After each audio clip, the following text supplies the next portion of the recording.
አንድ አምላክ በሚሆን በስመ አብ ወወልድ ወመንፈስ ቅዱስ አሐዱ አምላክ አሜን። ጥር 25 ከበሬ ጋር ተጠምደው በማረስ ሰማዕትነት የተቀበሉት አቡነ ሕፃን መዓ ልደታቸው ነው። የሮሙ ንጉሥ ልጅ ቅዱስ ሰብስቲያኖስ ምስክርነቱን ፈጽሞ በሰማዕትነት አረፈ። ራሱን የሸጠው የቅዱስ ጴጥሮስ ዕረፍቱ ነው። ይኸውም በቀድሞ ሕይወቱ ርኅራኄ የሌለው ንፉግ ሰው እየተባለ እስከ መጥራት ድረስ ለድሆች የማይራራ ባለጸጋ የነበረ ሲሆን በኋላም በታምራት የምጽዋትን ጥቅም አውቆ ንብረቱን ሁሉ እየመጸወተ ነው። ንብረቱም ሁሉ መጽውቶ ለድሆች የሚሰጠው ቢያጣ ራሱን ሸጦ የጉልበት ሥራ በመስራት የሚመጸውተው ሆነ። ዳግመኛም ይህች ዕለት ሰማዕቱ ቅዱስ መርቆሬዎስ በስዕሉ ላይ አድሮ ቅዱሳን የሆኑ ባስልዮስንና ጎርጎርዮስን በመርዳት ከሃዲውን ንጉሥ ኦልያኖስን የገደለባት ዕለት ናት። የሮሙ ንጉሥ ልጅ ሰማዕቱ ቅዱስ ሰብስቲያኖስ አባቱ የሮሙ ንጉሥ ሃይማኖቱ የቀና እግዚአብሔርንም የሚወድ ስለነበር ልጁን የቤተ ክርስቲያንን ትምህርት እያስተማረ ፈሪሃ እግዚአብሔርን እያስተማረ አሳደገው። አባቱም ከሞተ በኋላ ከሃዲያኑ ዲቅልጥያኖስና መክስሚያኖስ ነገሱ። ቅዱስ ሰብስቲያኖስንም አገረ ገዥ አድርገው ሾሙትና እንደ አባቱ እጅግ አድርገው አከበሩት። ቅዱስ ሰብስቲያኖስ በጥበብና በማስተዋል የሚጓዝ ነው። በተጋድሎ ሕይወት የተመሰገነ ሆነ። እግዚአብሔርም በእጆቹ የተለያዩ ተአምራትን ገለጠ። ድውያንን ይፈውሳል፣ በጸሎቱም የዕውራንን ዓይኖች ያበራል። በእንዲህም አይነት በተጋድሎ ሲኖር ዲቅልጥያኖስ እግዚአብሔርን ክዶ በዓለም ላይ ያሉ እያሳረደ ክርስቲያኖችን አብያተ ክርስቲያናትን ማቃጠል ጀመረ። በዘመኑም ሰማዕታት የሆኑት የክርስቲያኖች ቁጥር ከ470,000 በላይ ናቸው። ይኸውም ከሃዲ አገረ ገዥ አድርጎ ሾሞትና በእጅጉ አክብሮት የነበረው ቅዱስ ሰብስቲያኖስን አሁን ለጣዖት እንዲሰግድ ግድ አለው። ቅዱስ ሰብስቲያኖስ ግን የከሃዲውን ንጉሥ ትእዛዝ ቸል በማለት በፊቱ ቆሞ የጌታችንን የመድኃኒታችን የኢየሱስ ክርስቶስን አምላክነት መሰከረ። ጣዖታቶቹም ረገመበት። ንጉሡም በዚህ ጊዜ በታላቅ ቁጣ ሆኖ ቅዱስ ሰብስቲያኖስን ብዙ አሰቃየው። ከግንድ ጋር አስሮ ብዙ ፍላጻዎች ሰውነቱን አስነደፈው። በዚህም ጊዜ እንደሞተ አስበው ትተውት ሄዱ። ምዕመናንም ሥጋውን ለመውሰድ በሌሊት ቢመጡ በሕይወት አገኙትና ወስደው በደሴት መካከል አስቀመጡት። ዲቅልጥያኖስም የቅዱስ ሰብስቲያኖስን በሕይወት መኖር ሲሰማ ድጋሚ አስመጣውና በብረት ዘንጎች ሲያስደበድበው ዋለ። ለብዙ ቀናትም እንዲሁ በብረት ዘንጎች ሲያስደበድበው ቀየ። ቅዱስ ሰብስቲያኖስም በአንደኛው ቀን ነፍሱ ከሥጋው ተለየችና የሰማዕትነት ፍጻሜው ሆነ። ጌታችንም መታሰቢያውን ለሚያደርግና ስሙን ለሚጠራ የቸነፈር ሕመም እንዳይቀርበው ቃል ኪዳን ሰጥቶታል። ቅዱስ ሰብስቲያኖስም ካረፈ በኋላ ውሉድሰና ለምትባል ለአንዲት ቅድስት ሴት ተገለጠላትና ቅዱስ ሥጋው ያለበትን ነገራት። እርሷም ወደ ከበሩ ቅዱሳን ጴጥሮስና ጳውሎስ መቃብር ወስዳ ቀበረችው። የቅዱስ ሰብስቲያኖስ ረድኤት በረከት ይደረብን፣ እግዚአብሔር በጸሎት ይማረን፣ አሜን። ራሱን የሸጠው የቅዱስ ጴጥሮስ ይህም ለድሆች ለመመጽወት ሲል ራሱን በገንዘብ የሸጠ ታላቅ ጻድቅ ነው። አስቀድሞ ቀራጭ ነበር። እርሱም ልቡ የደነደነ ርኅራኄ የሌለው ንፉግ ሰው ነበር። የሚያውቁትም ሰዎች ሁሉ ጨካኙ ንፉግ እያሉ ይጠሩት ነበር። የኃጢአተኛውን ሞት የማይሻ ጌታችንም ሊያስተምረው ፈልጎ አንድ የሚለምን ድሃ ሰው ወደ እርሱ ላከለት። ድሃውም ሰው ጴጥሮስን እየለመነው እያለ አገልጋዩ ከውስጥ እንጀራ ይዞ ሲወጣ ደረሰ። ጴጥሮስም አድርጎት የማያውቀውን ቶሎ ብሎ ቁራሽ እንጀራ ለዚያ ድሃ ጣለለትና ቶሎ ሂድልኝ አለው። እንጀራውንም የሰጠው ለድሃው ራርቶለት ሳይሆን ቶሎ ከፊቱ ዘወር እንዲልለትና ዳግመኛ መጥቶ እንዳይጠይቀው ነው። ምስኪኑም እንጀራውን ተቀብሎ ሄደ። ጴጥሮስም በዚያች ሌሊት ተኝቶ ሳለ በእጆቻቸው ሚዛን ይዘው መላእክተ ጽልመት የሰውን ኃጢአት እየመዘኑ በግራ በኩል ሲያስቀምጡት አየ። ጴጥሮስንም ኃጢአት በዚያው ሲያኖሩ አየ። መላእክተ ብርሃናትም በሚዛናቸው በቀኝ ባለው ሚዛን የሚያስቀምጡለት መልካም ነገር አጡበት። ከነርሱም አንዱ መልአክ ጴጥሮስ ለድሃው የጣላትን እንጀራ አምጥቶ ከዚች እንጀራ በቀር ሌላ በጎ ስራ አላገኘሁለትም አላቸው። ጴጥሮስም ይህን ሕልም አይቶ እየፈራና እየተንቀጠቀጠ ከተኛበት ተነሳ። ከዚች ቀን ወዲህ ስለ ክፉ ስራውን ማዘንና መጸጸት ጀመረ። ቅዱስ ጴጥሮስ ከዚህ በኋላ እጅግ የሚራራ ሆነ። ያለውን ንብረቱን ሁሉ አውጥቶ ሽጦ ለድሆችና ለጦማዳሪዎች መጸወተ። በመጨረሻም ለድሆች የሚሰጠው አንዳች ነገር ቢያጣ ራሱንም ሸጦ በጉልበቱ እየሰራ የሚያገኘውን ይመጸውታል። ይህ ስራውም በብዙዎች ዘንድ ሲታወቅበት ውዳሴ ከንቱ ሸሽቶ ከአባ መቃርስ ገዳም አስቄጥስ ገባ። በዚያም መነኮሰና በታላቅ ተጋድሎ ኖረ። እግዚአብሔርን ሲያገለግል ከኖረ በኋላ ፍጹም የሆነ ተጋድሎውን ፈጽሞ ዕለተ ዕረፍቱ አወቀ። ቀኑም ሲደርስ ቅዱሳንን ጠርቶ ተሰናበታቸውና በዚች ዕለት ጥር 25 ቀን በሰላም አረፈ። ረድኤት በረከት ይደርብን፣ እግዚአብሔር በጸሎት ይማረን፣ አሜን። ዳግመኛም በዚች ዕለት ከበሬ ጋር ተጠምዶ በማረስ ሰማዕትነት የተቀበሉት አቡነ ሕፃን ሞዓ ልደታቸው ነው። አቡነ ሕፃን ሞዓ በአባታቸው አርከሌድስ እናታቸው ቲቤጽዮን ይባላሉ። የተወለዱት ጥር 25 ቀን ነው። አቡነ ሕፃን ሞዓ እና ከእነ አቡነ ተክለ ሃይማኖት ጋር የስጋ ዝምድና አላቸው። ይኸውም አባታቸው አርከሌድስ እና ጽገዛ ወንድማሞች ናቸው። አርከሌድስ እና ጽገዛ ሌሎቹ 4 ወንድሞች አላቸው።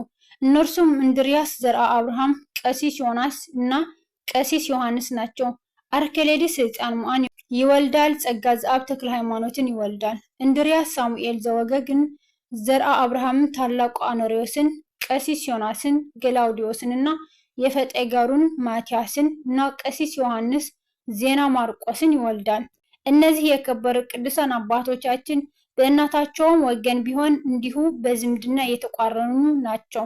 አቡነ ሕፃን ሞዓ በሌላኛው ስማቸው ሕፃን ዘደብረ በግዕ ተብለውም ይጠራሉ።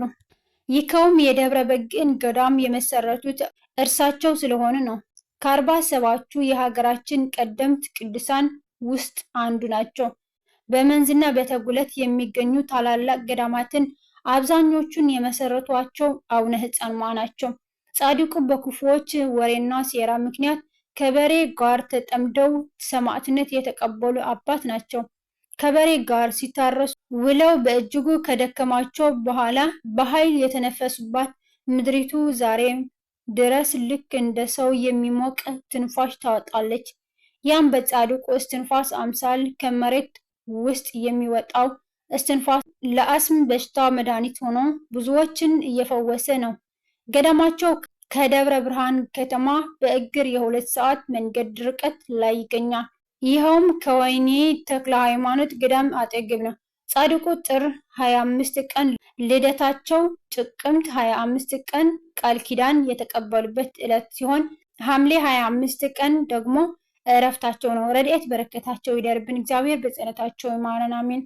ሰማዕት ቅዱስ መርቆሬዎስ በስዕሉ ላይ አድሮ ቅዱሳን የሆኑ ባስልዮስና ጎርጎርዮስን በመርዳት ከሃዲውን ንጉሥ ኦልያኖስን የገደለው በዚሁ ዕለት ነው። መርቆሬዎስ ማለት የአብ ወዳጅ ማለት ነው። ዳግመኛም የኢየሱስ ክርስቶስ አገልጋይ ማለት ነው። ወላጆቹ አስሊጥ ከምትባል ሀገር ቢሆኑም እርሱ ግን ተወልዶ ያደገው በሮሜ ከተማ ነው። አያቱና አባቱ ስራቸው አውሬ ማደን ስለነበር አንድ ቀን እንደ ልማዳቸው አውሬ ሲያድኑ ከገጸ ከለባት ወገን የሆኑ 2 ወንዶች አግኝተዋቸው የመርቆሬዎስን አያት በሉት። አባቱንም ሊበሉት ሲሉ የታዘዘ መልአክ ከለከላቸው። ዙሪያቸውም በእሳት አጥሮ ከበባቸው። እነርሱም በተቸገሩ ጊዜ ለመርቆሬዎስ አባት ሰገዱለት። በዚያን ጊዜ እግዚአብሔር ፍጥረታቸውን ወደ ገራሚነት ለወጠውና እንደ በጎች የዋሆች ሆነው አብረውት ወደ መንደር ገቡ።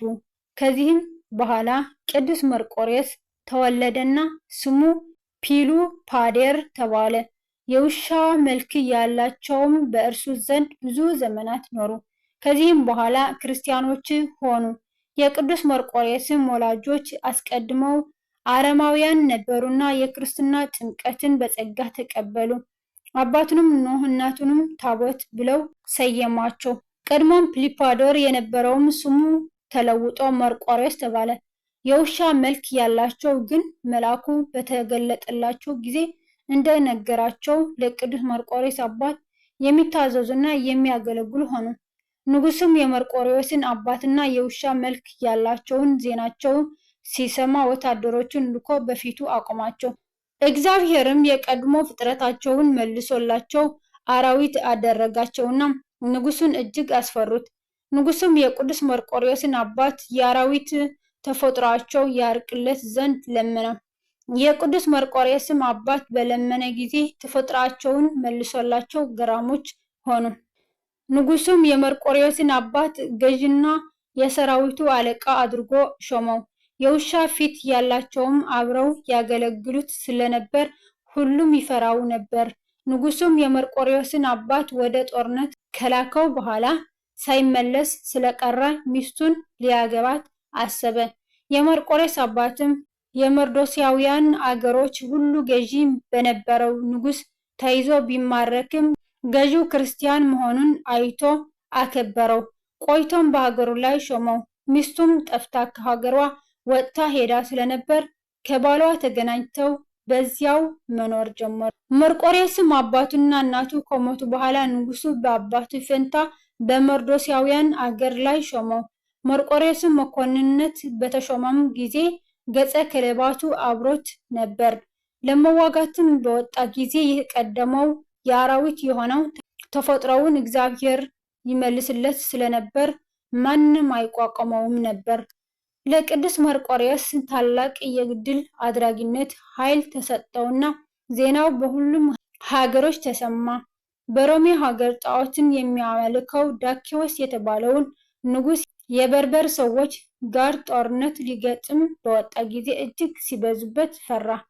ቅዱስ መርቆሬዎስን በጦሩ መሃል የተሳለ ሰይፍ የያዘ የእግዚአብሔርን መልአክ ስላየ ንጉሱን እግዚአብሔርን ያጠፋችኋልና አትፍራ አለው።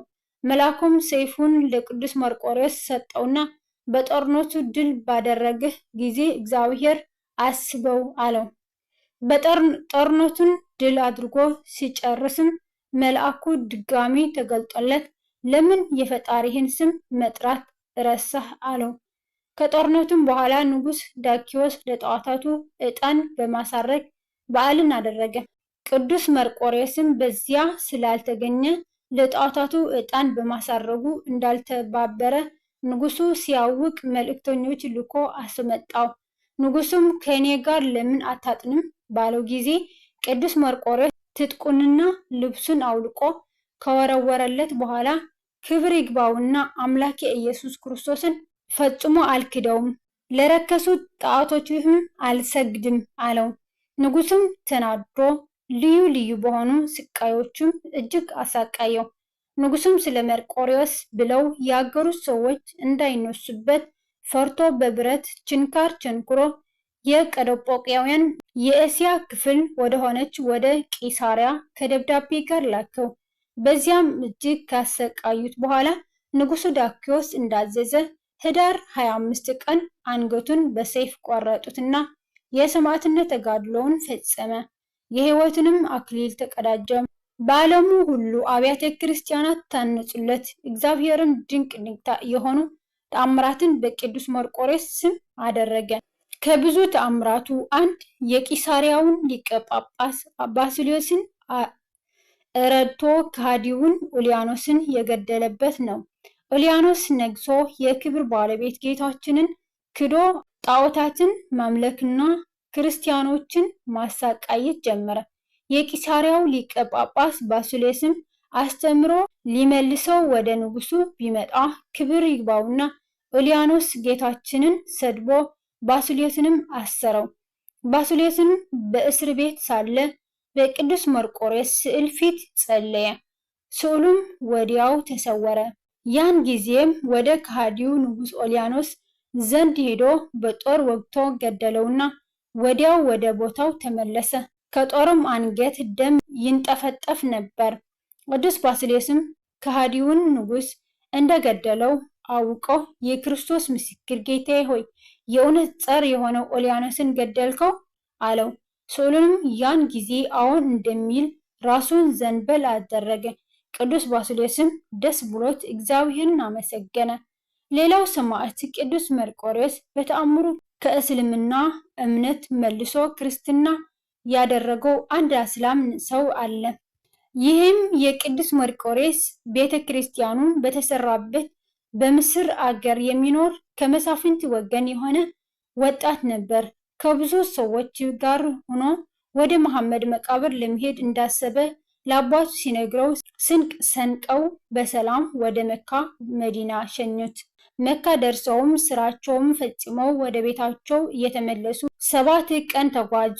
በሌሊትም ሲጓዙ ስለ ስጋዊ ግዳጁ ያ እስላም ወጣት ከግመል ላይ ወርዶ ለመጸዳዳት ዘወር አለ። እነርሱም አብሯቸው የሚጓዙ መስሏቸው ስለነበር ባልንጀሮቹም በበረሃው ውስጥ ትተው ሄዱ። እርሱም ወዴት እንደሚሄድ ስላላወቀ አራዊትም እንዳይበሉት ፈርቶ እጅግ ደነገጠ። በዚያም ጊዜ በምስር አገር በአባቱ ቤት አቅራቢያ ያለች የሰማዕቱ የቅዱስ መርቆሬዎስን ቤተ ክርስቲያን አስታውሶ በልቡ ቅዱስ መርቆሬዎስን እንዲያድነው በመለመን ተሳለ። ወዲያውም ቅዱስ መርቆሬዎስን በፈረሱ ተቀምጦ ወደ እርሱ መጣና ከወዴት ነህ? ከዚህ በረሃ ውስጥ እንዴት ጠፋህ? አለው። ወጣቱ እስላምም የሆነውን ነገረው። ቅዱስ መርቆሬዎስም ና በኋላዬ በፈረሱ ላይ ተፈናጠጥ አለውና በአየር ላይ እየበረረ በምስር ሀገር ወዳለች የቅዱስ መርቆሬዎስ ቤተ ክርስቲያን ውስጥ እንደ አይን ጥቅቻ አደረሰው። እንደተዘጋጅ በውስጡ አስገባውና ከእርሱ ተሰወረ። ይህም ወጣት በኋላ አምኖ ተጠምቆ ብዙ ሰማዕትነት ተቀብሏል። ገዳምም ገብቶ ብዙ ከተጋደለ በኋላ እንደገና ወደ አገሩ ተመልሶ ብዙዎችን ወደ ክርስትና አምጥቷል። በቅዱስ መርቆሬዎስ ስም ቤተ ክርስቲያን አስርቶ አበምኔት ሆኖ ብዙ መነኮሳት አፍርቷል።